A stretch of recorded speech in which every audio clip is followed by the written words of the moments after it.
Alrighty. Hello, everyone, and welcome to another episode of Archived Conversations. My name is Mia, and I'm the host, and today we have a very special guest, Juniper. Woo! Yeah, Juniper! Hi, everybody. My name is Juniper. I describe myself as a multi-hyphenate because I do a lot of film and literature and photography, just everything across the board. Nice. Yeah, some people say a jack of all trades, but I like the way that you say. I like that word better. What did you say? A multi-hyphenate. Multi I learned that, multi hyphenate. yeah, I learned that in college actually, and I was like, I feel like that fits me. I used to go under interdisciplinary fairy, but I was like, Yeah. that's too many things, you know? Like if I can find a way to say it in like the least amount of words as possible, then I'll do that. Yeah. Least amount of syllables. I don't need all the syllables, you know? Short and sweet. Yeah. Sweet. Well, I was actually thinking back because I think it was just through Instagram you had asked me how I had found you. And I think just started following you a few years ago, and I was trying to remember why. And I know that like you went to Ringling, and I do follow their classes. When the catalogs come out and they have the graduating classes and that showcasing all the work and stuff, I have gotten those catalogs before. So I thought it was that, but I was also thinking when I was looking through your YouTube page, you actually, when you had a show, or I'm not sure what you would call it, the classic archives, the Yeah. the interviews and stuff. You interviewed Maya Pink, I think is Yes. her name, That's and my I. best friend. That's one of my best friends. So that might have been why, because I know I definitely like found her and followed her through. I think just we're on Instagram, like following creative people and like the shirts that she was making and stuff. Is it like something soul? Happy soul. That's right. Yeah. So Yeah. when I saw that, I was like, maybe that's how I stumbled upon your work in the past, but I'm not exactly Yeah. sure. But that's quite possible too. So I was just like, It definitely could okay, have been. It yeah. definitely could have been that for sure. Like, love Maya. Uh, She was like one of the first people I talked to about starting Classic Archives just because I wanted to do something for the city. Like, St. yeah. Pete has a lot of creatives, but not a lot of them get the necessary platform they would need to talk about themselves and, plug their work. So, yeah, I was really glad that she was able to be on an episode of that. Yeah, me too. That's very cool. Okay, so basically, I want to just jump right into it and see kind of where your, with lack of better terms, artistic journey, where it kind of began. If you were kind of the art kid in class growing up, or was it something that you kind of got into a little bit later on in life? I've been an art kid my entire life. I do remember going to show and tell like one year, probably like in the first grade or something. And I brought different canvases or a different canvas, sorry, to paint on, or that I had painted on, and that some paintings that my sister had worked on and that my brother had worked on. And I showed up with a Home Depot apron, I believe. And I had on like a painter's hat, and I was just like, yeah, I want to be an artist when I grow up. And then everybody was just like I don't see how that could be a real profession, but Uh huh. like the teachers Yep. were very like, okay, but like, what do you really want to be? And I was just like, an artist, did not blink at all. Um, so it's always been in me. I think at one point I started going more in a journalism communications type of field, just because I grew up watching news reporters also. Like, whenever we were like moving houses, I usually took like a moving box and then set up my little news anchor desk and had like a lamp and I was just like reporting live. But yeah, so I was really in my bag. Like nobody could tell me that I wasn't on Bay News 9 because I was so passionate about that. And I remembered too in elementary school taking a field trip to the local news station, being able to meet like Dahlia Dangerfield and Reginald Roundtree, and I just thought that was like the coolest thing ever. Yeah. But yeah, it's always been a part of me. Yeah. Yeah. That's that's so funny. So wait. You're that like, you can't. no, it's just so funny. You're like, I had my little cardboard box, my papers, shuffle my papers. That's sweet. I So literally had my yeah, totally. I could tell. So so you were always kind of drawn to kind of these like television and almost like personalities, kind of like the video aspect was always kind of there. Were you ever really interested in like radio, like that kind of a like aspect of like journalism, or was it always kind of like imagining that video component? Yeah, I mean, I was also interested in radio too, just because every time I went to school, my mom would be playing the Steve Harvey morning show, like on the radio. I really enjoyed listening to him and what he had to say. Yeah. Um, and I always wondered, like, there was also a station, like a smooth jazz station. I don't remember the name or like the number combination, but my old like summer counselor used to play that when it was like time for us to wind down or to just like sit and kind of like paint or draw or something. And that really stuck with Yeah. me as like an experience. Like I was like, who is this guy like playing smooth jazz, Like I really wanted to know. But yeah, I mean, I was always interested in music as well. Like I grew up Mm. around a lot of different types of music. Like my sister was like really into Spice Girls at one point. She used to listen to like NSYNC and just all the early 2000s stuff. And then like my brother kind of like put me on to like jungle music and like house music. So that was really cool. And then my dad, he like listens to Aerosmith and like Elton John. So Mm-hmm. I really adored that aspect of our family, and I wanted an opportunity to, and I didn't have like the language at that time, but I wanted to like make a cassette tape out of like all of our music tastes so that we can just have it and like, you Yeah. know, play it. Even at family reunions, like Yeah. my mom was usually the one with the aux cord because she knew the music we wanted to hear. So yeah, music and art was just a very integral part of my experiences growing up, just because I feel like that really shapes someone's culture, like in their understanding of the world. Yeah, it totally does. And it really it's funny that you did end up bringing up music because I definitely noticed that the music in all of these short films just immaculate, just Okay. perfect mix, perfect mix of the music and the visuals. It really like enhances what you're seeing. So the music choices and all those just totally make sense. Yeah, it's like the editing process is really important to me because I feel like that's when everything really starts to come together. Like you Yeah. can record stuff all day, but the recording is just, for lack of better terms, that's like, getting the meat from the meat market, but you still have to trim the fat, you still got to season it, you still got to cook it. Mm-hmm. So I really adore that process because, I'm usually just like in my room in the dark, the single Mm-hmm. light over me, and I'm like I'm just like, okay, so let me choose this sound, and I'm like, oh, that sound was too boisterous, let me choose something else. So it's really all about like fine tuning and listening to yourself of like what you want to hear and what you want, like what should come out of this basically for your project.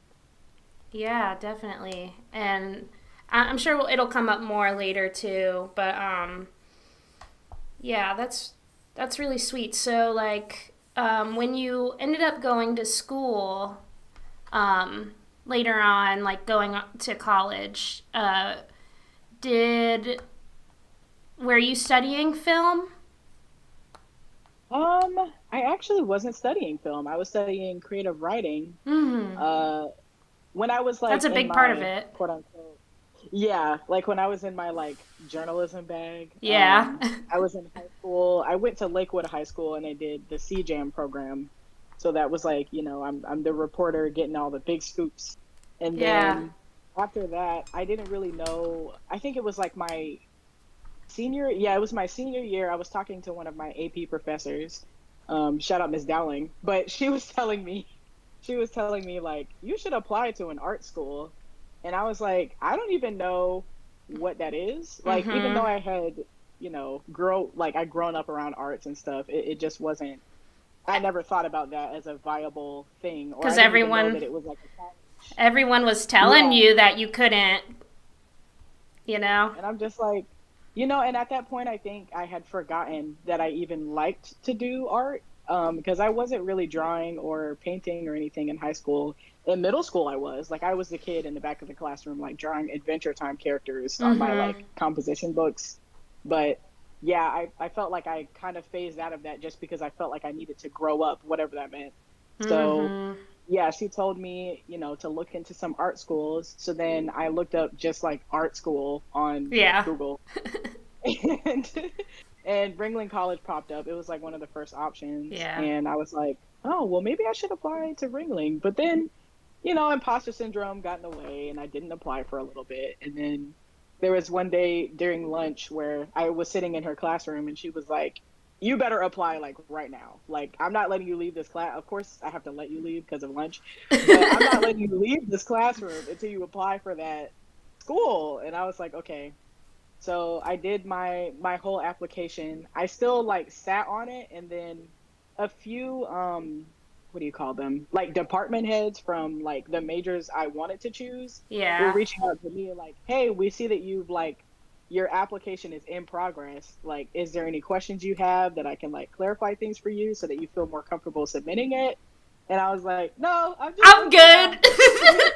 just, just window shopping." Don't mind me. Um, yeah, but I went to the campus and I really enjoyed what I was seeing because they had so many things of it. Like they had Yeah. like a glass blowing class, they had like a wood shop, they had, pottery, ceramics, which are two different things, and I didn't know that. I didn't know the distinction until Mm-hmm. I got there. But yeah, I mean, being able to go there and apply through creative writing, I didn't apply through film because I was still kind of scared. And, Mm-hmm. at this point, I'm just like, well, I did filmmaking anyway. So, I Yeah. guess that was how the journey was supposed to be. Creative writing definitely taught me about different types of writing. Like, I was able to be taught by the Geico caveman, which is kind of weird, but it's also like, I'm like, I wouldn't have even expected him to be my professor, but he That's really was, and he was funny. very helpful. Yeah, he was really cool. McManus is awesome. Um, but yeah, just having those kind of like professors under my wing, or I'm under their wing rather, and then having to meet people who are from different walks of life but all share the same Mm-hmm. affinity for writing was very nice. Yes. Um, so yeah, that was a very luscious experience that I would not trade. Like if I could go back and major in film, I still wouldn't. Yeah. I hear that. I am glad to hear that you had some professors who were just encouraging of you, and like supporting you, even if it was like in a direction that you didn't know you were going, and they were kind of like gently patting you towards that direction. That's really nice because I know that definitely like not everyone gets that. And I'm also wondering like, did your parents have any opinions, or like were they? Because I'm just speaking like from my personal experience. My parents, but neither of them went to college, so they just wanted me to go because they're like, you'll have a better Mhm. life. Just go. I don't care what you study. Um, and so, like, Yeah. I kind of was like, okay, I guess I'm going to go do this. But I know there's other people where it's like, you're not going unless you're going into like STEM or something like that, you know? So I'm Yeah. wondering if you kind of had to. I know you had support from teachers and professors, but I'm wondering if there was any kind of disconnect with family about choosing to go that route. I mean, so like, of course, my siblings were very supportive. Like my Yeah. brother customizes shoes, and he's an artist Aw. himself. Yeah. So he was like, "Yeah, get into that." And then That's my cool. sister, she does poetry. She is an amazing spoken word poet. Mm. And she was like, "I really think you would benefit from going there." Like, yeah. My mom had some apprehension at first. Yeah. Like, Yeah. when I told her where I was applying to, she was like, "That place is wildly expensive," which true, it was. Yeah. It still is. I think Yeah. it's like 66,000 a year or something, which is Yeah. crazy. It's bonkers. My dad was supportive the whole way through, because he's a muralist and he lives in Okay. LA. So he's True. like, as soon as he found out that I was like interested in art, he was like, "Yes, that's my Yeah. daughter." Uh-huh. Yeah, I kind of expected that from him. Sure. Um, but yeah, so she comes from like a long line of like doctors and Sure. nurses, Yeah. people who work in the pharmacy. She works in a pharmacy herself.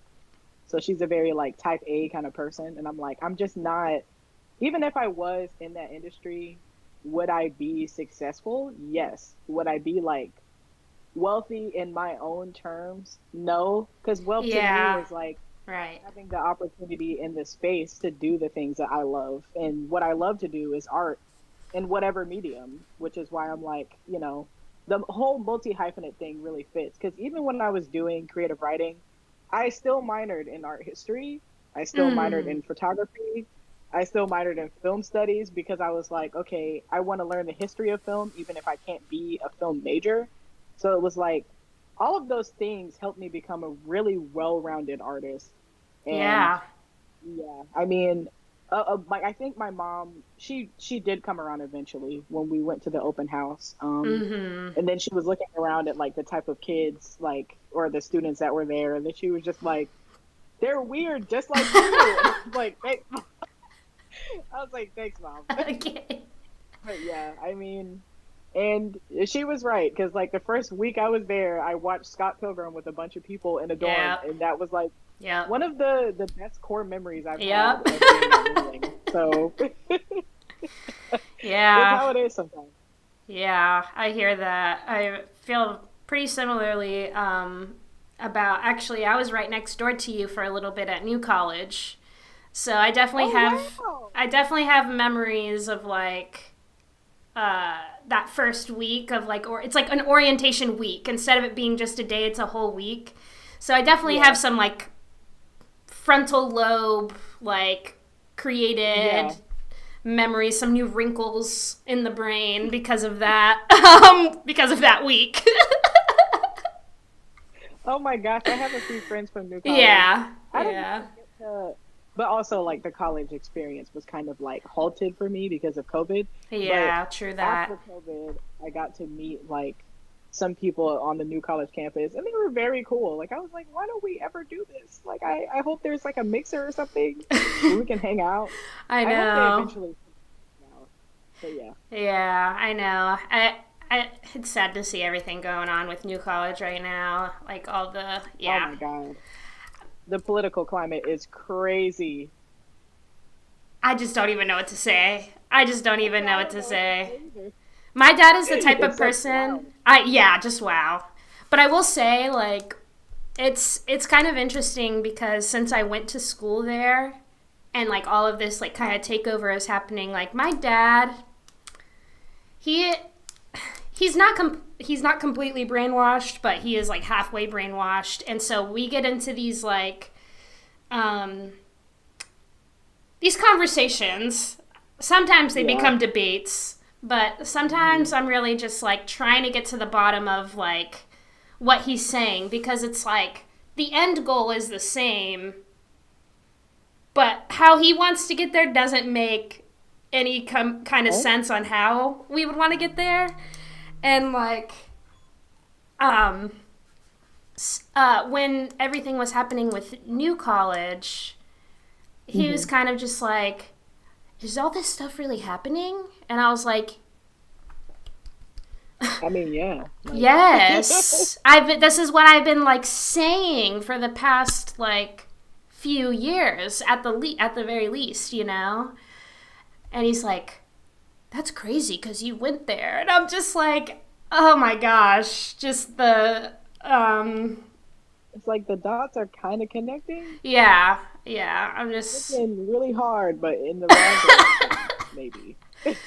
yeah. So it's just like I mean, anytime we end up in a debate, he always like ends up saying at the end of it, like, well, I just don't know who to believe. And I'm like, yeah, me either.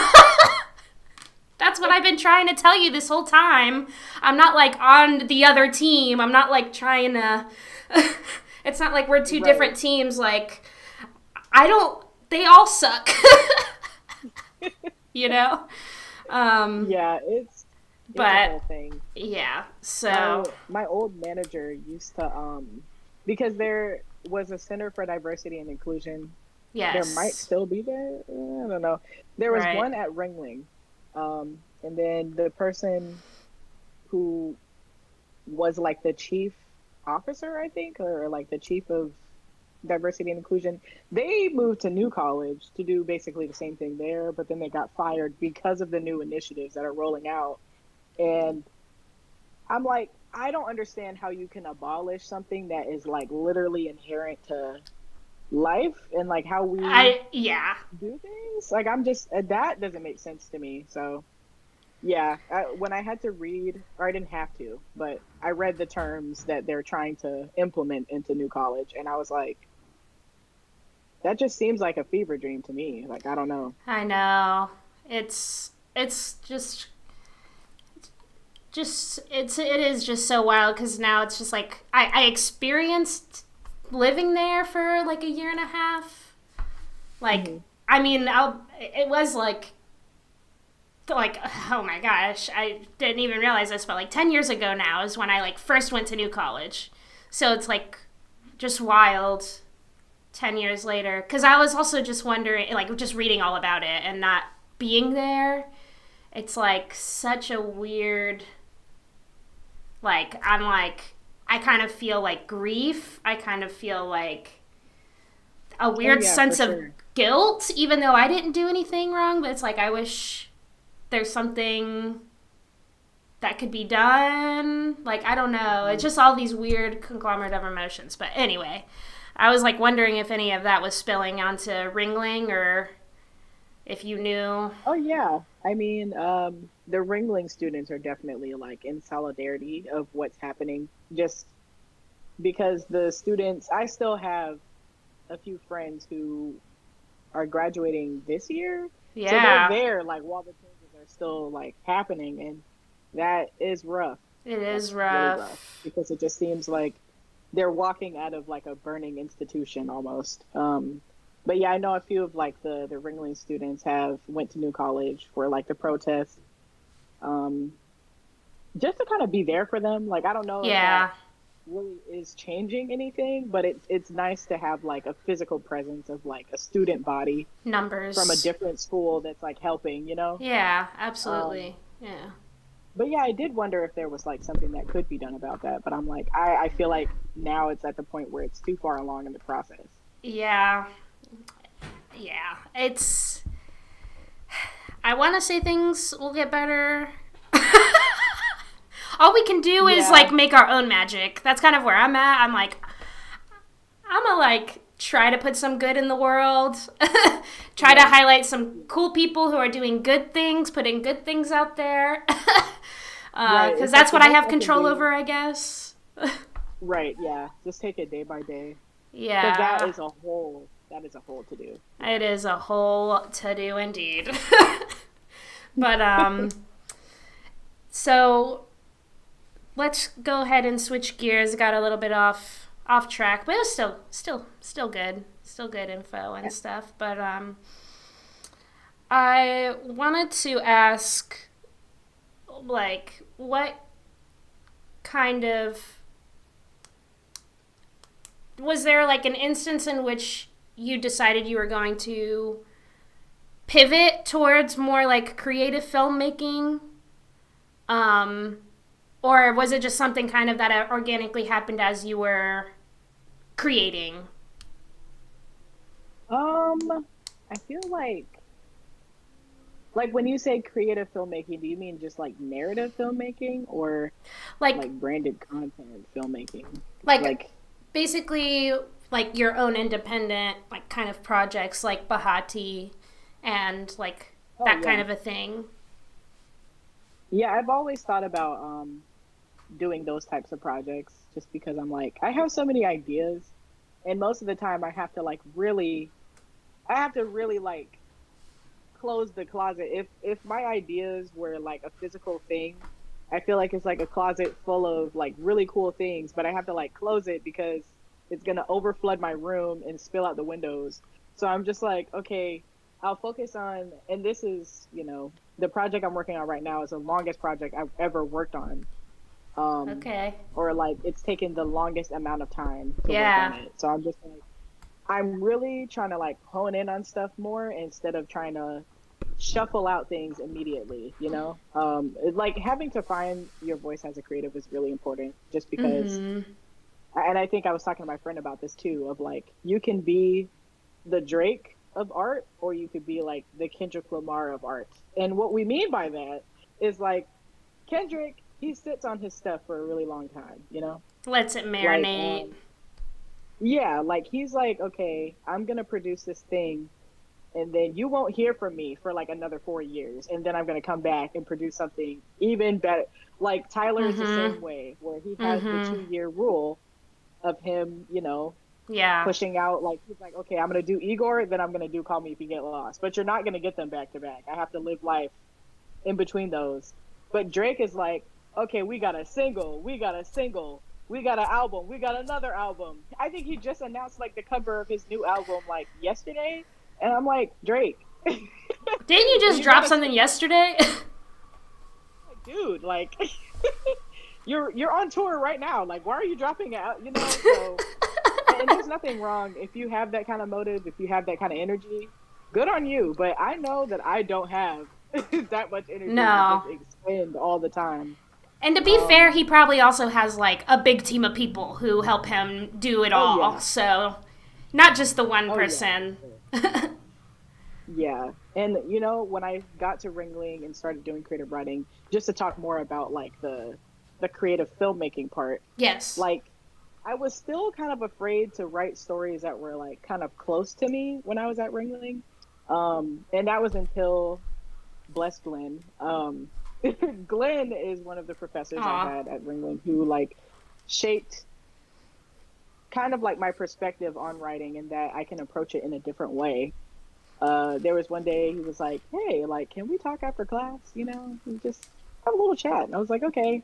Um, and this was after I had submitted a short story that I wasn't really proud of, and had to keep Mm. revising it. And at that point, it felt like I was beating a dead horse, for lack of a Mm-hmm. better term. Yeah. And he was like, "So I want to ask you a question, and it's gonna feel weird because I'm a white cis man, but I want to know." Fair. Um, why do you only write about white people? And I was like, it hadn't dawned on me. Like I was like, oh my God, I didn't realize I was True. doing that.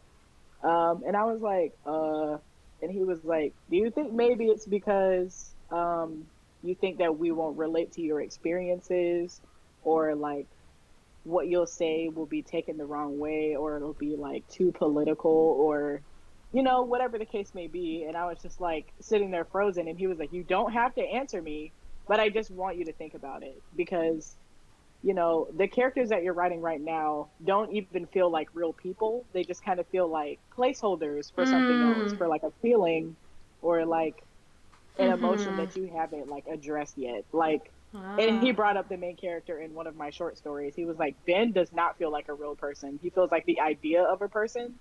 So I just want you to try pulling from like either your real life experiences or the people that inspire you and start Yeah. building from there. And I was like, okay, yeah, I think I can do that. And then something just like clicked for me. Like Yeah. when I was in a Yeah. playwriting class, and I was able to write like a short story about a couple who were arguing at a playground because they were trying to figure out co-parenting because their son is like getting older, but they have to figure out something.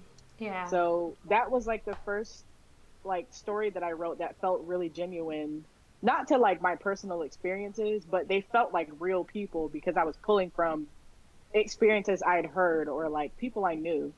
So it Yeah. was like it was a really liberating experience to have that conversation with him because at that point it was like nothing was stopping me. I was like, okay, if I have an idea, I can really execute that. And I know for a fact I can because, I trust myself. I trust the things that I write. Um, so even, my senior thesis was it was about a group of lesbians called the Raging Vixens who are a roller skating team. And they're like, enrolling in this competition called the Summer Solstice Jam. And the movie was called Fireball because, fireball skates are a thing. Yeah, yeah. And that was really cool because it felt, man, I worked on that project for so long. It's probably like 12 months. I'm like, this is my child, Mm-hmm. you know?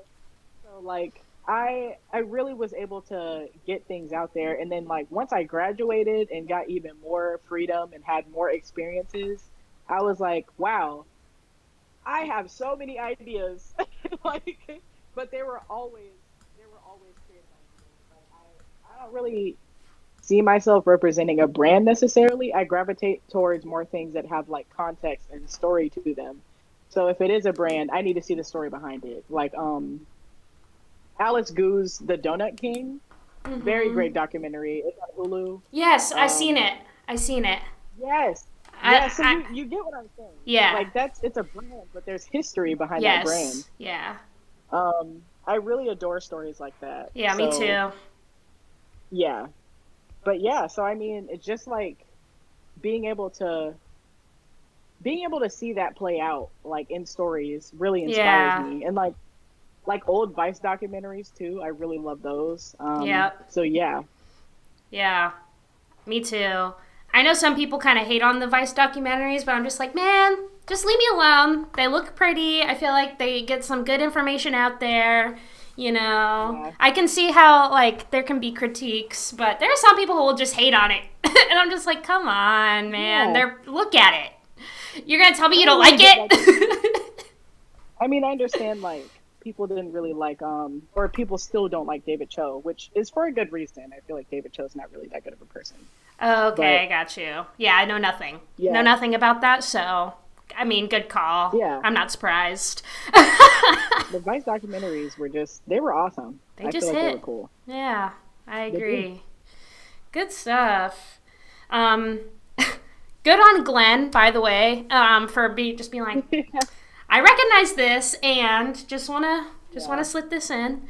But I totally feel you where when you like kind of connected more to yourself in that vulnerable way, like things just kind of started to click more creatively because I definitely felt that way in school too. Like I felt like, especially like thinking about this kind of stuff I was doing in high school here and there, and then even like early college, like just not having like the most inspiring art teachers, I guess. I just Mhm. wasn't really like I wasn't connecting what I was making with like necessarily anything. It was just like I'm trying to make like something that looks pretty or just something that looks Right.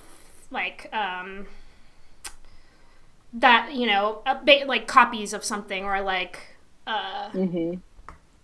just that kind of that was that kind of like where my education was kind of like first starting. Like there wasn't really much talked about like outside of that. It was kind of like one dimensional feeling.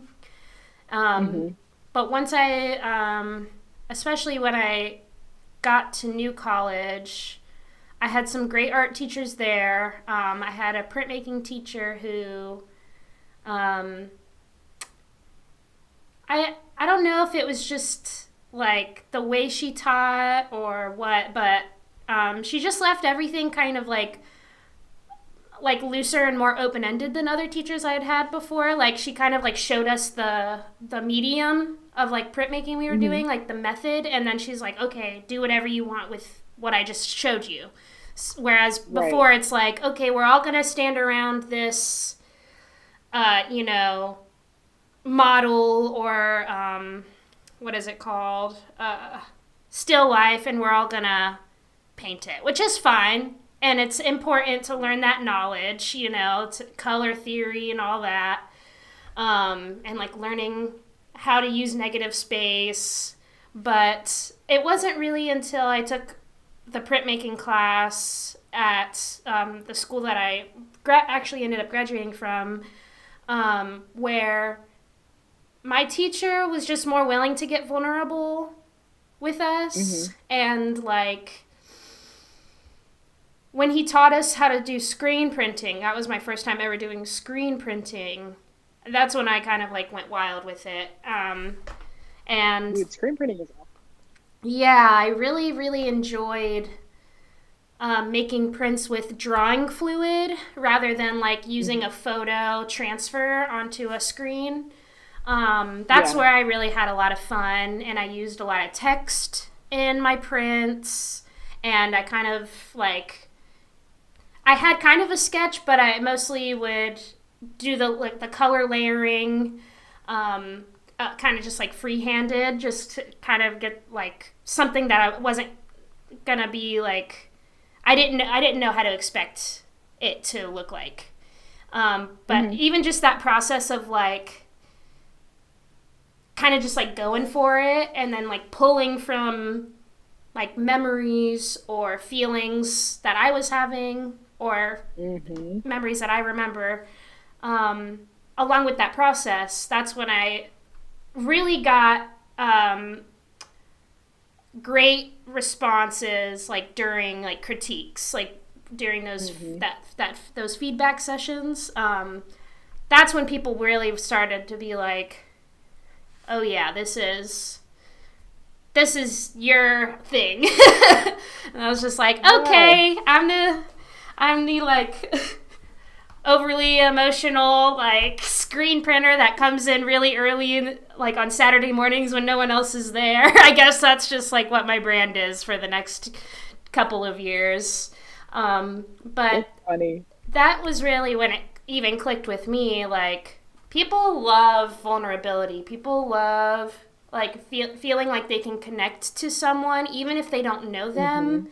like whether that be through a simple photograph or a short film, a print, a poem, Yeah. slam poetry, you know?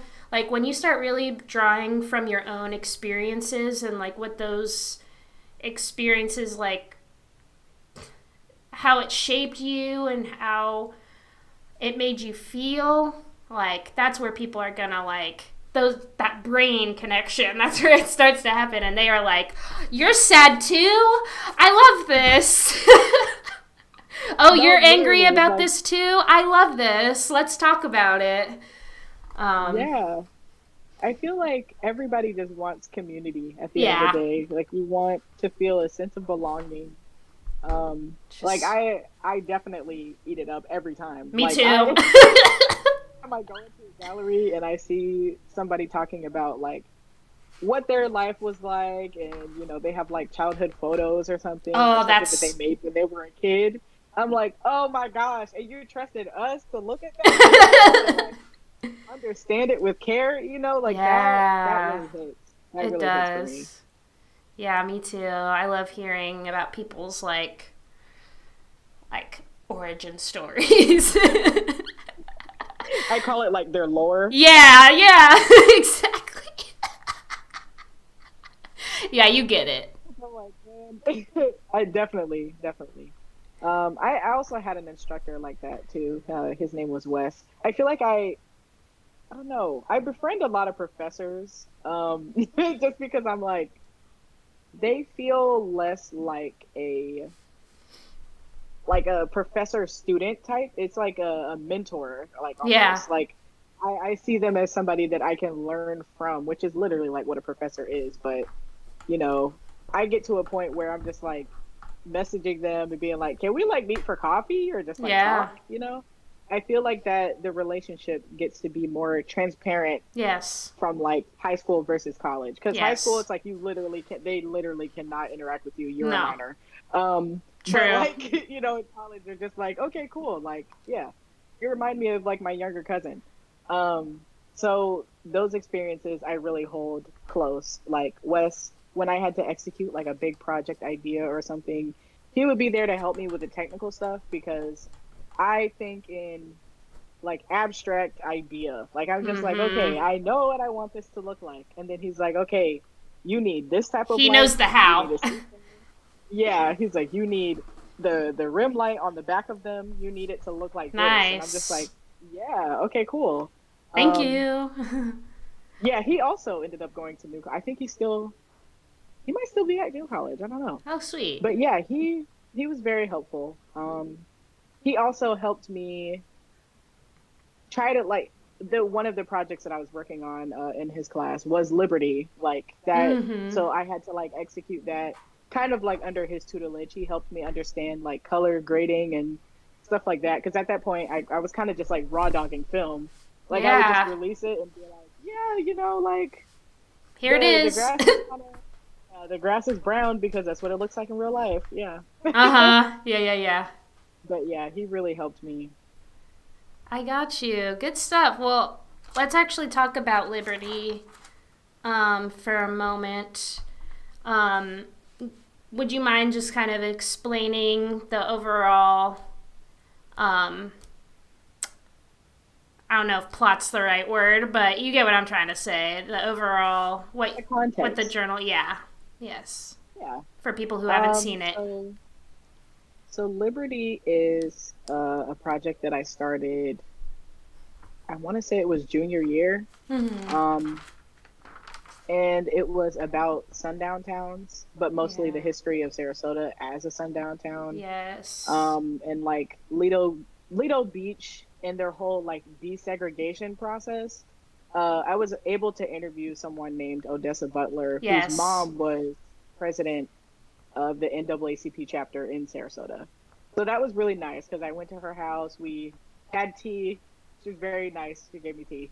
Um, and you know, we just kind of like chopped it up for maybe an hour. Yeah. She was telling me about when she first got in the water, you know, like as a person of color and how Yeah. people were throwing stuff at them and, you know, cussing them out, saying, you know, you can't, or not that you can't be in the water, but that you shouldn't be, which I feel like is still a very prevalent thing that we need to talk about because in order to really address the politics, we have to address the history first. Like a lot of people don't know that Sarasota was a sundown town. Yeah, exactly. And I still feel like, yeah, I still feel like that plays a part in the demographics of Sarasota. Like there's True. not that many black people there. I could probably count on two hands how many black students there were on Ringling's Yeah. campus. Same with New College. Yeah. Yeah.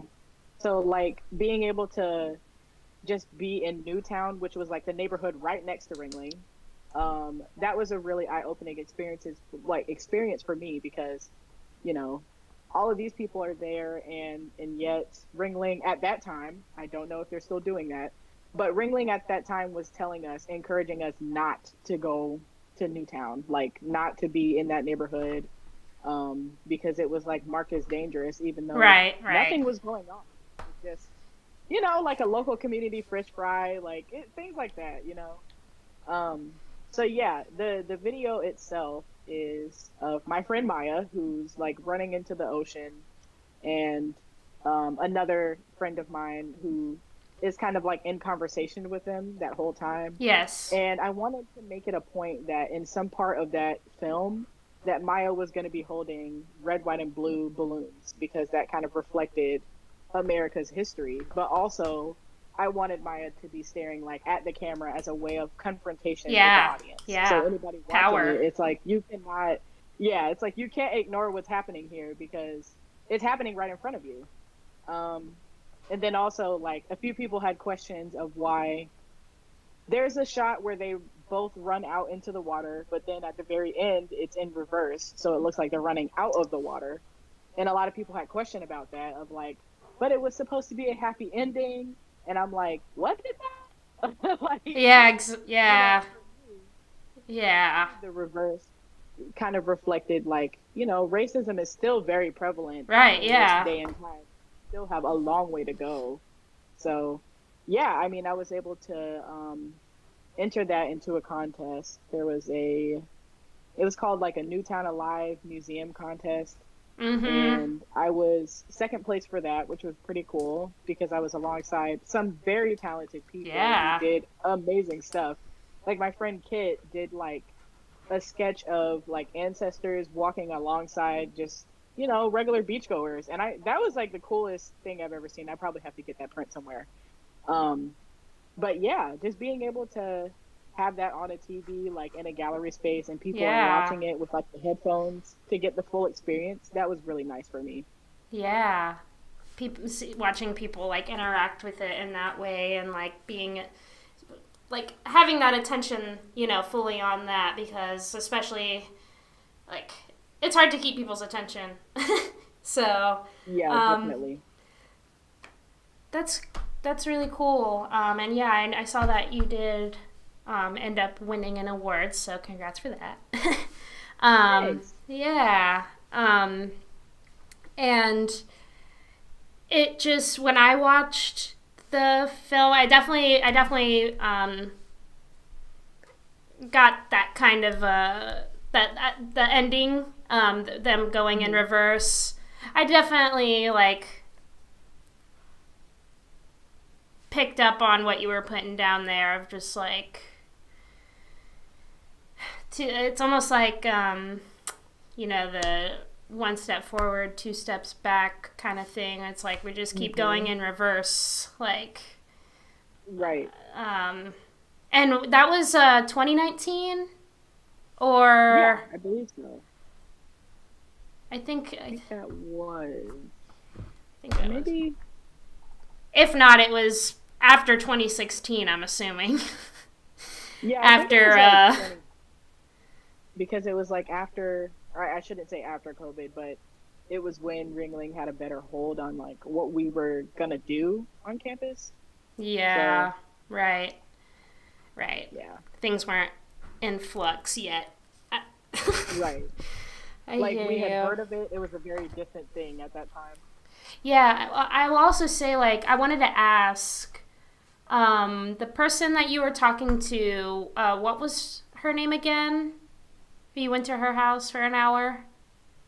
Oh, Odessa Butler? Yes, so what year, like, when she was talking about their time on the beach, do you know, like, what year that was by any chance? Or, like, kind of around what time?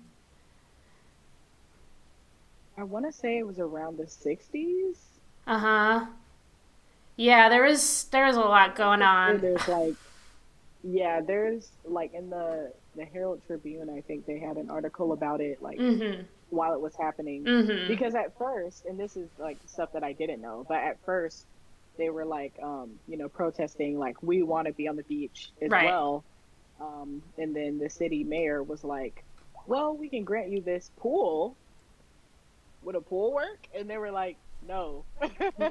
It's not what So we they had a said. pool and they had the beach. So yeah, and then it's like even though they had Lido, it was still like the surrounding beach areas still had to come around to new things, I guess. Yeah, and I mean, even then, like, I'm sure there's still gonna be people on that beach who, like, I mean, as we know now, like, just harass, and it's not like they make a law and they're like, okay, like, these other people are allowed over here now, and then everyone's just like, okay, that's the law, and that's it. Right, That's the one thing right. why I don't But it understand when people are like, "Oh, racism isn't a thing anymore." I'm just like, "Do you real?" Because it's like against the law or whatever, and I'm. Just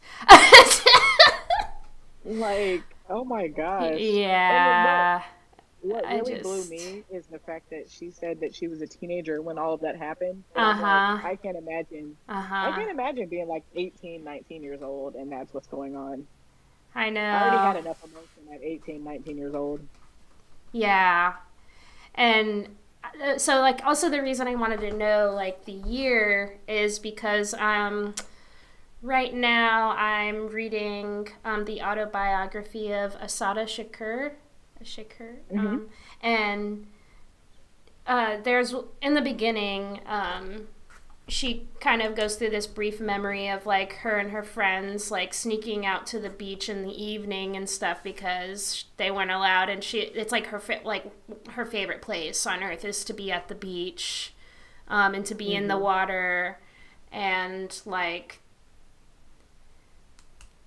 that is just such an injustice, like, Mm-hmm. to, and I mean, we still do it today with borders, but to just bar someone from walking Just on the simple earth, privileges. Yeah. existing It's in a like, dang, space. I can't catch a vibe. That's crazy. It's like I don't understand why we wouldn't be able to do that. The more I think about racism, actually, the more it like doesn't make sense. So it's No, like, yeah. I mean, like, yeah, the arguments always fall apart, you know, yeah, for wherever the sure. argument goes, which I just, yeah. Right. That's another thing. Yeah. That's a whole nother thing. But uh, it's really cool that you were able to take the time to interview that person, Odessa, because, you know, I wonder how often, like, again, it is just keeping that history alive, especially in a time where books, including history books, are like being banned, or barred from schools right now. Hmm. So it's like getting that history out there in other ways, especially like even oral history is so important. Um, so I applaud that. Yeah, definitely. I mean, I was glad to be able to talk to her too. Um, Yeah. she did invite me over like afterwards. She was like, if you ever want to come over like some pound cake, Oh, that'd be really cool. Every like older black person that I've talked to in Sarasota has been so nice. Like they've just been like, yeah, feel free to stop by anytime. Like I aw. literally, and that makes me realize too that just like older people, they just want to talk. Some of them. They just want to Yeah. be able to talk to people, not about anything specific, but just to have company and just, you know, share little sweet treats, which I think is it's very cute and it's very fun. Yeah, and I think it just goes back to like what you said more towards the beginning of like people just want that community, people just want that sense of connection with other people. And yeah, that's just inherently like a human thing, like whether capitalism likes it or not. Like we are all humans and we need that connection. We need to talk to other people as much as they want us to be so like individual, like, Hmm. and like be in our own space and not talk to anyone and like distance us from each other more and more. Like it's just not going to happen. It just can't, because like all we have is each other. Like, you know. Yeah, it's really I don't know how they fight individualism. I mean, it's okay to a point, but like I need to talk to my friends. I need to be around my family. I need to Like ask I had people for had that help. right. It's Like I had that okay. thought recently. I was on the way home and I was listening to Can I Kick It by a Tribe Called Quest. And I Yeah. thought about like this memory I had with me and my niece were sitting in my car, and that was like one of the songs on the Teenage Mutant Ninja Turtles soundtrack. And we had just came from watching that movie, so I was like, I play the soundtrack like after we go see Yeah. it or whatever. And yeah, just us being able to like share silence in my car as I was like driving home, that really hit me. And then like when I had that thought while the song was playing, I immediately started crying. And I was Yep. just like, man, what really matters to me the most is just like my family and my friends. Yep. That is the only thing that really matters to me. Just being able to spend time with them. Yep. Like I can't replace that with any drug, Material any other objects. self-indulgent kind of thing. Yeah, Yeah. it's just it doesn't feel the same. So yeah, community is really all we have. Yeah. And I will say, like, just as a passing thought, like they actually did in a, I don't know what they called it, if it was like a study or whatever, but I guess that they tried this kind of like group therapy thing where um, there was like a smaller group, maybe like 10, 15 people who all had like severe social anxiety. And then they had to meet every weekend um, to work on a garden, and build a garden together and take care of it. And they reported feeling less socially anxious because they were interacting with these same people like over and over again. They were all working together on a specific task, so there's not that kind of like, what do I talk about now? It's like you can just kind of see what needs to be done in the garden. So even if it's not like this like heart to heart heavy conversation with other people, that alone, just working on a common goal or feeling like you have something in common with this group of people, and like you see them over and over and over again, it's like that can make a huge impact on people and their mental health, like in several different ways, and that's just one of them. Oh yeah, definitely. Like, especially when you're working, I realize that most adults spend most of their lives like at work in the office, Yeah, whatever. I think about it And all the time. yeah, and like being able to befriend people who have like a very similar sentiment like towards community, it has been like different, you know? Like usually I would like dread going into the office, but I mean just today I was like talking about like Dungeons and Dragons with some of Yeah, my coworkers, yeah, and talking about our favorite TV shows and stuff, and being able to like bridge that gap between us, because I feel yep, like, you know, offices aren't really bred for communication or like community at all. So, yeah, yeah, being able to like talk to them was very cool. yeah. I feel that too. I used to be the type of person that was like, I'm just going to go to work. I'm not there to make friends. I just want to get my job done. I don't want to talk to anyone. And then I want to go home and be left alone. I definitely used to be Yeah. that type of person. I mean, I definitely was like also going to school and like dealing with 10 other things. So it's like putting it in context, I see where I was coming from. It's like, I don't have time. um, but like, I've consciously tried to turn that attitude around, especially since when I got the job that I'm in now, I started on Halloween last year, so it's been about like 9 or 10 months or something like that. But I definitely make an intentional effort to like talk to my coworkers and like Hmm. talk about things that aren't work related sometimes, like really get to know them in a way, and like outside of work, because even though we spend all of our time at work, a lot of our time at work, like Hmm. we don't have to be our job. Definitely there are some people who are. Some people are okay with it, some people aren't. Yeah. um, but I'm like, this doesn't have to be like a bad experience coming in to work. It doesn't have to be that way. Like, it doesn't have to be like this lonely experience that you have to go through like 5 days out of the week or whatever, um, Right. and feel isolated from the people around you.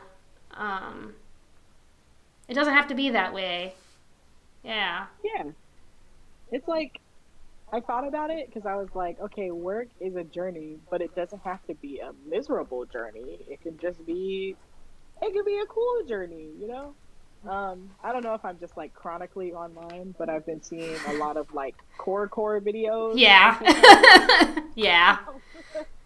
And I really enjoy those when they come up because it reminds me that like it's not that serious, you know? Yep. Like you can just wake up one day and decide to change like how you interact with Yep. people, or what you decide to wear. Like today, I decided to wear one of my favorite dresses to the office just because I don't ever get to wear it, because I feel like I need to save it for a special occasion. And I'm like, okay, well, the fact that I'm alive today is a special Special occasion. enough. And Yeah. the fact that I have a functioning car is a special occasion, you know? So Yes. just being able to celebrate those small things, I feel like people just get so lost in the turmoil and the noise of everything else Mm-hmm. that it makes it harder for them to like just still maintain hope. But I feel like, I don't know, as long as you have you, you're okay. Yeah. Definitely. I also feel like one of my like core turning moments for my brain was like I was just on a walk one day and I realized I was like having a too much tumultuous like time with like some friend groups, and maybe even my relationship had ended, I forget, but like I remember just being in this like high stress like space, and I went for a walk, and I was just like looking over, and there was like there was an orange grove, and there was some cows in it. And I was just like, you know what? At the end of the day, like, I can still go and climb a mountain and like enjoy the view of the like from the mountain. Like at the end of the day, I can still like go for a swim in some water and like just enjoy what like life is really meant to be. um, rather than getting and like rebuilding relationships and rebuilding community like is an important thing, but for me it was just like this almost like wake up moment of like this is all silly. Right. Like, and I mean, don't get me wrong, there is definitely serious things, but just like as a coping brain mechanism, just like this is all just like silly human things that are happening, and like none of it is gonna matter. Yeah, I'm like, man, I think I don't even remember what I was mad about, but a thought occurred in my head where it was like, you don't even remember why you're mad. You're just carrying this emotion for no reason. And then I Yeah. started laughing to myself, like out loud, like, okay, I'll just carry on about my day. It wasn't even that serious. I We really know. are like simple creatures. Yeah. I really like I had a whole like brain reset if I just sit outside while it's raining a little Yep. bit and I have like a drink in my Me hand. too. You know, it's like wow, like I have water. It's raining. It smells really nice outside because it's raining. This is great. Yep. And then I come back in feeling reborn. Yep. I'm the same way. Like, I have an hour lunch break at work. And I also work at an office, so I definitely like take that hour and I go outside and I go for a walk and I like turn off my brain. I'm like, you're not gonna catch Yeah, me here until 1 p.m. 12 p.m. Okay, goodbye. You're not gonna see me in this I building really, until 1 p.m.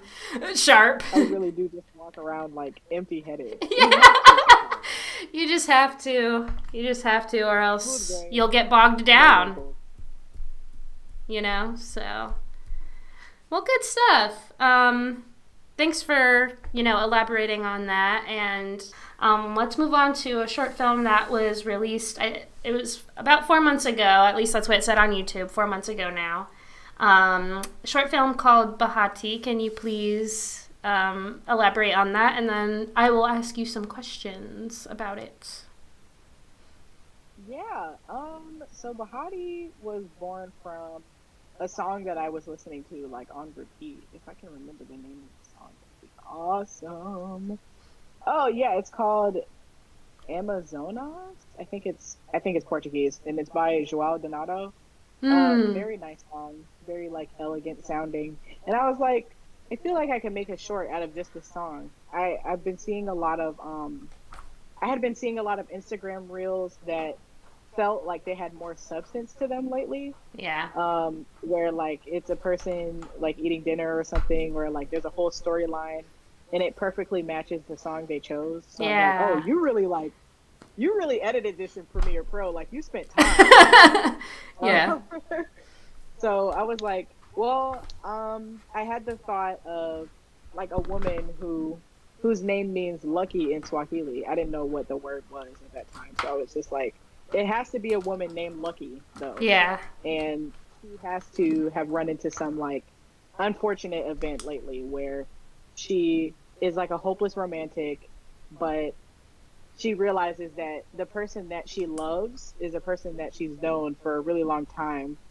And that was how like the childhood friend conversation came along. So like the whole story is about a woman who in her like mid 30s realizes that she's in love with somebody that she's known all her life, and Yeah. then she sends like a very heartfelt love letter to him, because he still has the same childhood address, or at least she hopes that he does. Yeah. So yeah, I mean that was a really like a close to my heart kind of story, just because I'm like, I feel like everybody loves love, and like, Yes. you can't there's no way of like watching it and not feeling something. And if you do end up not feeling anything, then I don't know, like maybe you might want to check that out. But yeah, it's like I really enjoyed writing that story and putting it all together because I knew what aspects I wanted in it. Like I wanted my sister to be the main character because she is a person who's like also in their mid 30s. Um, I knew I knew what I wanted their like relationship to look like between Bahati and Ethan. Um, and I knew that I wanted like stop motion crayon action in there. So I Yeah. reached out to one of my friends. Yeah. I reached out to one of my friends at Ringling, who like I think they majored in visual studies, but they're like really talented with illustration and stuff. Yeah. Their illustrations remind me of like children's illustrations. Like they're very connected with their inner child, and I really admire that about their work. So I Yes. was like, hey, like I almost like ran them down, but I was like, hey, can you do this scene for me in like this in this short film that I'm working on? And then they were just like, oh my gosh, I would love to work on something for you. Um, Aw. and at that time, they didn't really know how to like animate things, so they were Yeah. like, I'm just gonna like learn as I go. That's cool. And it came out, yeah, it came Yeah. out really nice. Yeah, I Like loved those. I saw the whole thing in my head, and it was very close to what I pictured, so that was really Yeah. cool. Um, Definitely.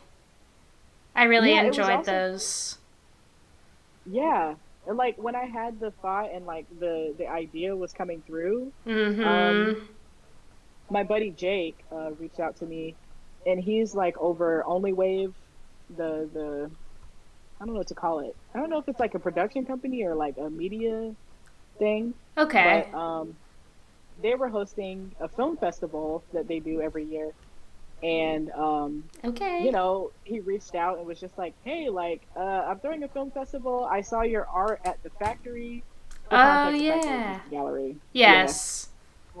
It's not just want just to a be gallery. It's not yeah, just but a like, gallery. it's it's a collective. It's an artist Yeah. collective also. Yes. Yes. Um, but they were like, I saw your artwork at the factory, and I saw also that you're a filmmaker, so I wanted to know if you had anything that you wanted to submit to the film festival. And I was like, I'm actually working on something literally right now. That's so crazy. Um, Ah, that's so cool. so I was able to, yeah, I was able to put that together, and I rented out an Airbnb, spoke with the host. The host was really chill.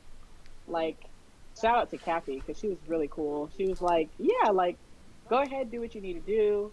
Um, Thanks, I should Kathy. let you know though, like there are hens in my backyard. Like I have chickens and hens. And I was like, oh, and then she was like, I also have a dog who stays in the backyard to kind of like shelter the chickens and hens. And I was like, oh. So there were a few parts like in between takes where we'll just hear like them clucking. Yeah. And I thought that was like the most hilarious thing. I'm like, oh my God. Like I want to go out there so bad to pet these Yeah. chickens, I but love I'm focused on what I'm chickens. doing. That's so Yeah, and funny. we were a very small crew. It was Yeah. probably like maybe 6 or 7 people, and we were in a race against time because the whole film is supposed to take place within a day, and we only had I don't know how many hours of sunlight, but it wasn't that Yeah. many. Yeah. Totally. But yeah, that was a really cool project to work on, and it Yeah. got into the Only Way Film Festival. So to be able to see it premiere um, at Station House was really cool. Yes, that is so cool. Congrats on that. Thank you. It's always neat when someone reaches out to you and they're like, "Hey, I saw your work at this place. Want to do something for this place?" It's like, "You saw Yeah. that?"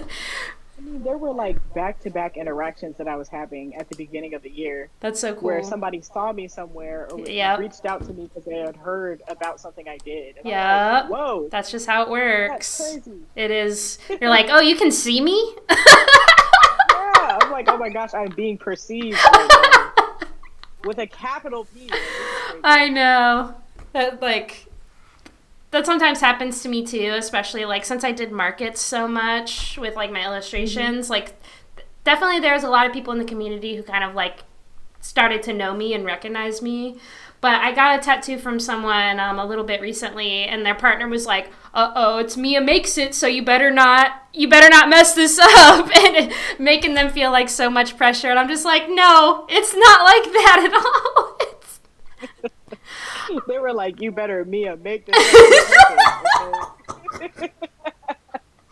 Knowing their partner, they probably did say something like that. Some kind of great pun. A pun generator, like. But copywriting is my day job. So Okay, I have to like, stay on my toes, you know? True. It's nice that you have a creative outlet, because I'm sure that can be very, not boring, but just like maybe is it mind numbing, or is it all right? Yeah, I mean, sometimes when I have to do like more technical stuff where I'm like reviewing product packaging and making sure things are spelled correctly. Oh, true. Okay, like, I see. Yeah. I'm able to like, when I'm able to create stuff, I'm like in my bag. Yeah. You know? So. Yeah. I'm glad that you're still connecting with that side of yourself, because sometimes people graduate and they have a hard time, like, sticking with it, or even jumping back in. Like, I know I have a few friends who are just like kind of hesitant to like go back to writing or going back to drawing. It's like, it doesn't have to be anything, you know? It doesn't have to be anything, but it's cool. Yeah, one of my friends that graduated with me, he said he was working at like Best Buy for a couple of months, and he completely like forgot the programs that he was using.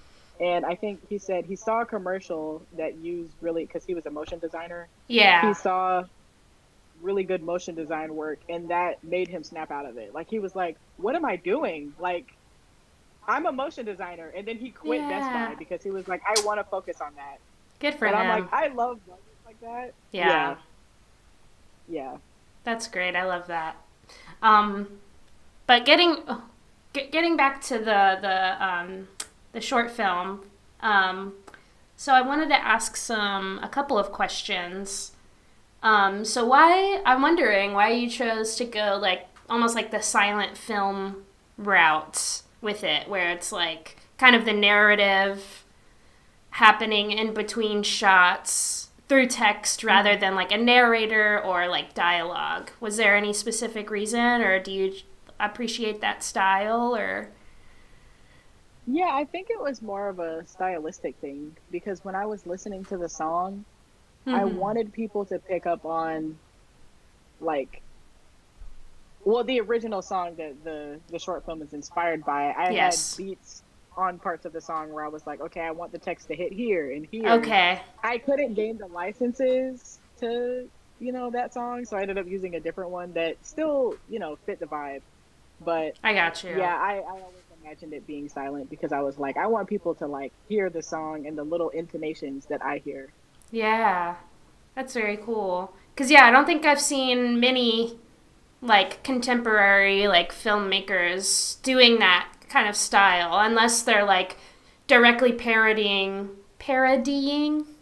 like the black and white like silent film like era. Yeah. So I thought that was a cool creative choice. I personally love when text is utilized in throughout mediums. Like, I was just one of the people I just interviewed last week. Like, they use text in their painting a lot. And I've found that this is a theme, actually. Like, a lot of the people that I'm talking to, like, use text a lot, or were writers and are writers, and have, like, translated that into like a different medium. It's pretty cool. So I do think it's pretty cool. Yeah, so I also wanted to point out or / ask, I thought it was interesting at the end when she opens the door, and it's like from the point of view of the person who knocked on the door or rang the doorbell or whatever. So kind of, was there a reason you didn't show the person? We kind of expect it to be her childhood lover. Was it her childhood lover? Is it supposed to be a mystery? I'm sorry, not lover, but like the person that she was in love with that she's known her whole life. Did you leave it a Yeah, mystery? that was definitely him. But I also wanted to see what other people gathered from it. You know, Yeah. uh, like a lot of people were like, "Dang, I wanted the camera to flip so I could Uh see him." And I'm huh. like, "What did Uh you do?" huh. Yeah, because the whole And I'm just time it's like kind of building up and you're like learning the story between them. And you're just Mhm. kind of like that anticipation. She's like, oh, she's going to go open the door. We're finally going to see this person. And it's like, nope, that's not for you. Uh-uh. That's not for you. Yeah, no, I definitely did that on purpose. Like after it screened at Only Wave, there were a few people who came up to me afterwards. It was just like, "So was it him?" And I'm just like, "Yes, okay, like Okay, yeah. it was him." But I wanted it to be shown from the perspective of like him knocking on the door because I thought Yeah. that would be kind of cool. Yeah, Yeah. And I like and like that. seeing her reaction, I really cared about. Exactly. Yeah. And it kind of just, it's almost like it leaves a viewer kind of wanting more, in a good way. Yeah. It's like, I want to know what happens after. Like, I want to know this guy. Like, I want to know the guy more. Um, so kudos to that. I like that. I like when an ending isn't like super wrapped up pretty in a bow and then ship it off. I kind of like endings that are more like leaving you hanging or making you wanting more or like you still have questions like Right. And there were a few people that said that I should do a different version, but from his his brain. perspective. And I'm like, that would be kind of cute. That would I'm gonna be. put that in my back pocket. I don't know if I'm gonna do it like right now. I just have so many things going on. But Yeah. it So might be a cool thing to revisit in the future. speaking of all the things you got going on right now, um, tell us what you got going on right now. You're working on a big project, the biggest project you said you've ever worked on. So tell us about it, Yeah. please. So, this is actually a project that extended from college. Like I was working on it like second semester, senior year, and it was for my documentary photography class. It was supposed to be a political project, so I was looking up things that were relevant and political, and I found the Crown Act bill, which was proposed in 2020, and it's about discriminating against people of color for their natural hair. And I was like, why haven't I heard of this? And I don't think many other people have heard of this. No. So I wanted to take that as an opportunity to expand that into a project. I pulled like a few of my friends that were available and also like were people of color.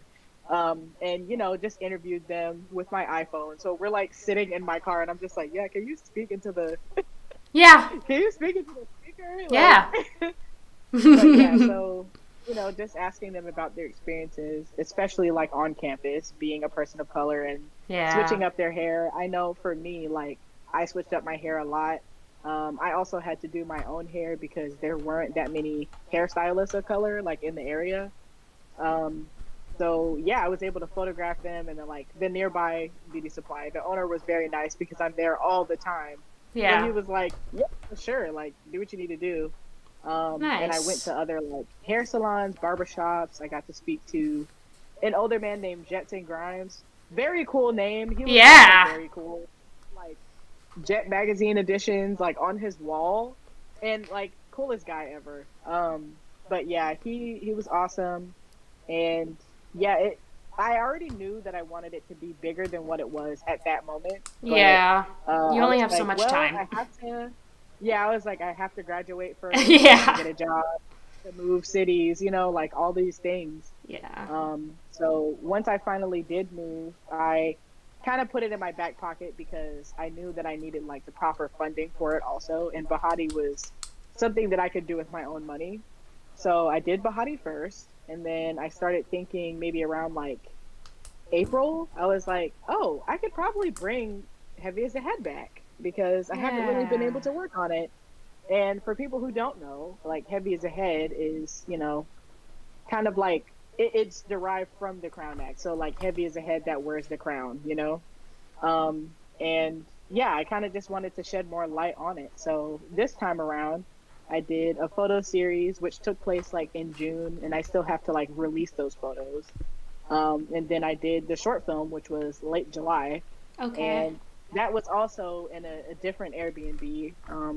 And the short film itself is comprised of four commercials that all touch on like cultural aspects of what it's like with, to have hair and to be a person of color. And how inherently political that is, even if you don't you want it to be. Mm-hmm. Um, so like the first commercial is called the barbership, and it's just a combination word of like barbershop relationship. So it's like once you go to that one barber like more than 3 times, That's you're in it. a relationship with them. You're there for life. If you choose to skip out on your barber and go to a different one and try to come back, your barber's gonna know. Like you can't do that. That's just principle. And then the second one is called the Hairy Godmother, about this woman who is like, oh my gosh, like I ran out of products. So basically, the Hairy Godmother shows up when you've announced that you don't have what you need in order to get your day started. Yeah. But she shows up and she's like, she's beautiful, she's luscious, but she gives you like the bare minimum hair product. Uh-huh. So like, and then she tells you to kind of like work with that. And then the third commercial is called Wilma Here, which is about a woman named Wilma who she's existing in the 70s. So she's talking about her own hair plight, and I kind of want people to realize, like, as she's talking about it, this is stuff that we still go through now. Yeah. It's like this is a very consistent thing of like, oh, because she's complaining about how whenever she changes her hair, the people in the office approach her differently. Um, and then the last one is called Soul Train Sisters, and it's about three women who have vastly different hairstyles, and the narrator is introducing each of them and explaining what their hairstyle looks like. But Mm-hmm. as the commercial goes on, it's like harder for them to explain what each hairstyle looks like. So with that one, I was just being a little silly goose. I just thought it was Yeah. funny. Yeah. But but yeah, I was able to really execute that project with a group of friends who have been very supportive of me, like throughout any project I've done. Like most of the people that were at the Heavy as a Head production were also there for Bahati, so I was kind of just using the same crew, like with the addition of a few people. Um, but yeah, it was really nice to be able to shoot with them and like have like some industry professionals there who knew what to do, and Yeah. also with them having the understanding that I'm a very like new director, so sometimes I don't know exactly what I'm trying to say, but like I'm trying to find the language to explain it because like I know how I want to execute it. Um, Yeah. so yeah, I mean, I was able to raise I think 3,200 for that film through this Indiegogo campaign that I had, Good. and it really helped a lot. Yeah, I'm sure it did. Man. So, do you have like a release date on any of that stuff yet or not? Not yet. I know I'm aiming for October. Whether or Okay. not that's like early October or mid October, I still don't know. Yeah. That's Um, okay.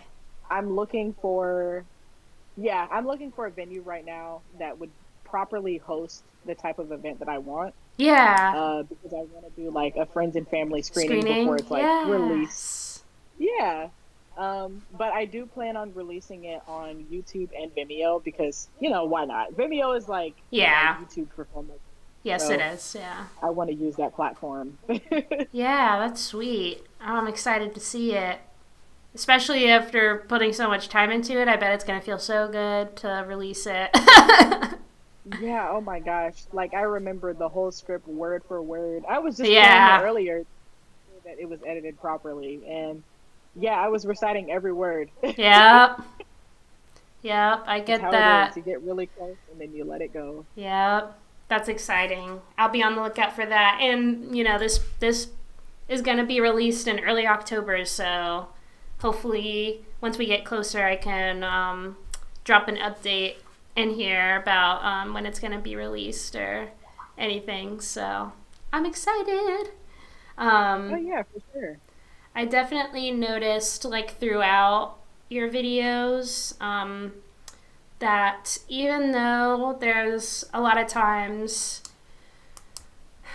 a kind of heaviness because of the Hmm. subject matter, or rather, like, because of the story that you're telling, there's still, like, uh, your direction kind of also still conveys a calmness within that. Hmm.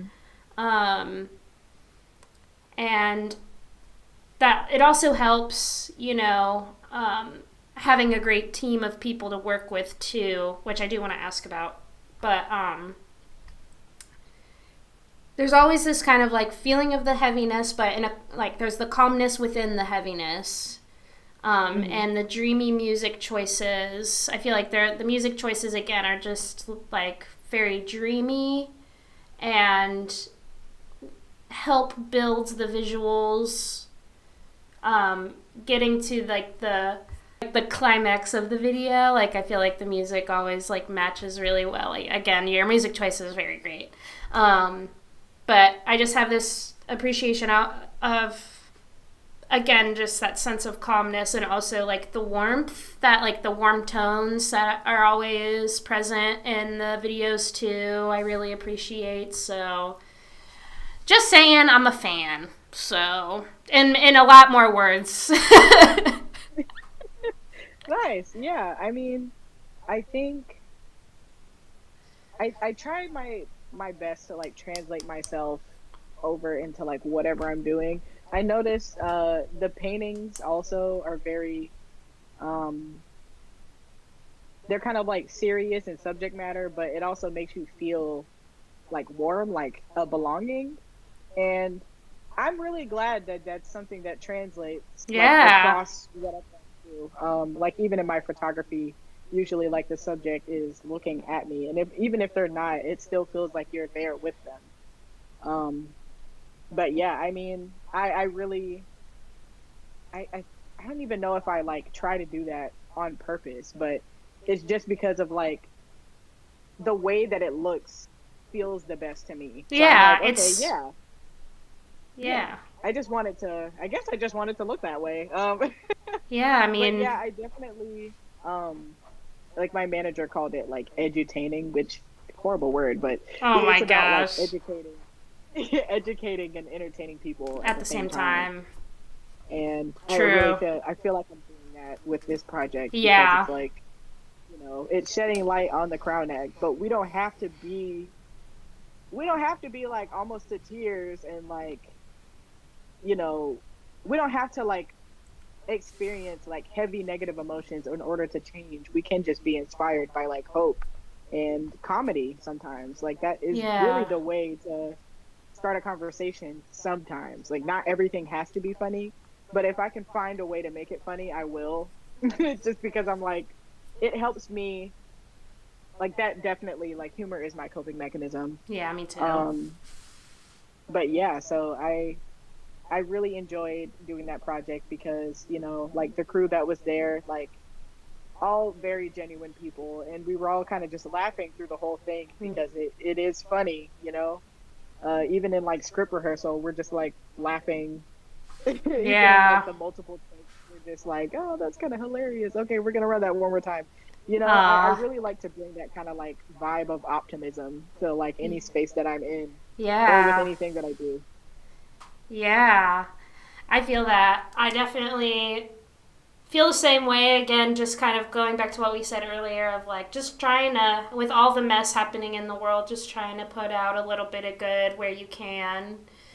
um, Yeah. just do what you can to control and connect with other people and laugh with other people and just build community based on those things rather than basing your community off of like a common enemy or rather like a like hating the same thing.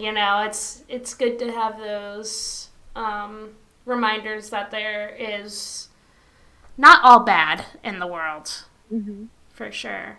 I also wanted to just a quick sidebar question.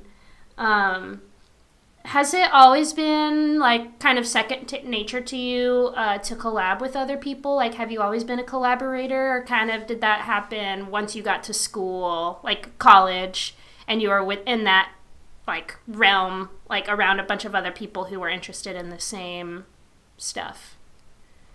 Oh yeah. When I started, I think when I was in high school, I didn't really know.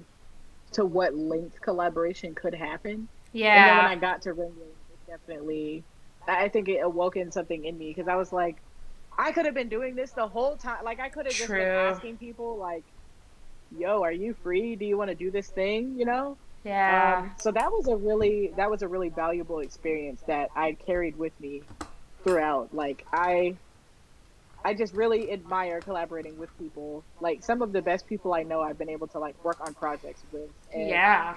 it's been an honor. Like I, I was just talking to my friend Jacob yesterday because he's the graphic designer for Heavy as a Head, and I met him at Ringling. Like Mm-hmm. we were dancing at a gay bar once, and that is literally how Mm-hmm. we met. It's just like Yep. that sense of community is so important. Um, but yeah, like I I really didn't know that you never know until you ask, and that's how I've been able to like produce the projects that I have now, just like through word of mouth of people or like in anything that I've been in. It's really just been because I like ask questions and I'm just around a lot and I'm nice, so people are like, Yeah. okay, yeah. Right. Like I feel like as long as you don't have a vibe that's like off-putting, like Yeah. if your aura isn't threatening, people will more than likely, want to like befriend you or help you with whatever you're doing.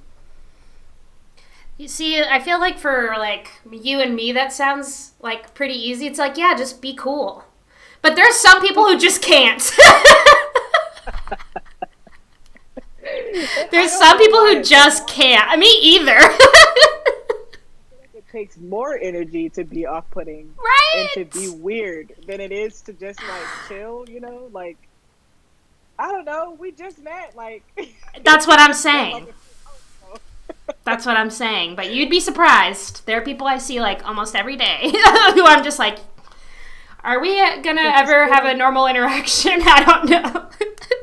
Yeah, I don't know. I don't know what that is. Maybe it's like the I social think it. attitude and I Yeah. I was gonna say even like social yeah. anxiety. I try not to take it personally, but sometimes I'm just like, oh. Yeah. I'm just like, oh, like maybe for 3 seconds I'll take it personal, and then after that I'm like, Eh, damn, maybe it's just them. yeah. And then like 3 seconds after that I'm like, but why did they have to interact? Like why me though? Like You get it. You get it. I think. Yeah. it's like hive mind. Yes. Aw. Well, sweet. Thanks again for diving into all of your past projects and talking some about your current projects and just taking the time to be on today. I'm really excited Yeah. to release this episode and have everyone know about what's going on. Um, Yeah, for but sure. I mean, it just felt like a conversation, honestly. yeah, exactly. Yeah. I always like a few minutes before the conversation, I always get this anxiety of like, oh my god, what if I mess up? And I'm just like, I'm not gonna mess up because I can just ask a question. Like I can just say something, and it's like, okay. I You can were even like, just this be is like, literally my podcast. yeah. Yeah, exactly. But I do still get that anxiety, like right before. I'm just like, oh my gosh, I'm gonna say something that doesn't like that's not correct. It's just like it's gonna be okay, you know. It's It's all literally, fine. yeah. It all But comes out in the wash. yeah, exactly. Cool. Well, where can the people find you? Where can the people follow your work? I know you mentioned you have YouTube and Vimeo. Yeah, so yeah, my YouTube account is, I think it's called Juniper Johnson, if I'm not mistaken. And then my website is juniperjohnson.me, which I don't know why I couldn't find the .com. I guess the domain was already taken. Yeah. Um and yeah, if you want to stay up to date on the Heavy as a Head project, there is a platform for that as well. It's called Heavy as a Head Film on Instagram. Um but yeah, I mean, I feel like my website is pretty much the landing page for everything I do. I try to keep that Yeah. updated as much as possible, just because you never know. Yeah, you really do never know. Yeah, and I'll have all those links in the description of wherever people are listening to this. So if they want to, take some time to check out your work, they can. Um, Nice. so yeah, just again, thanks again for being on, and I just really appreciate it. I Truly. appreciate this. I mean, this has been really nice. Probably, yeah. I mean, I know you said this is going to be the best conversation you've ever had, and I was like, yeah, I agree. And then it was. So, Yes! Yes! I won't tell anyone. I won't tell the others. like I'm definitely biased, but I just won't tell Okay. anybody. This is not make them feel bad. But Okay. yeah. All right. Thanks again, everyone, for listening. And take a peep at those links in the description. Check out Juniper's work. Lots of good stuff. Already out and soon to be out. So be on the lookout for that. And we'll see you next time. Bye.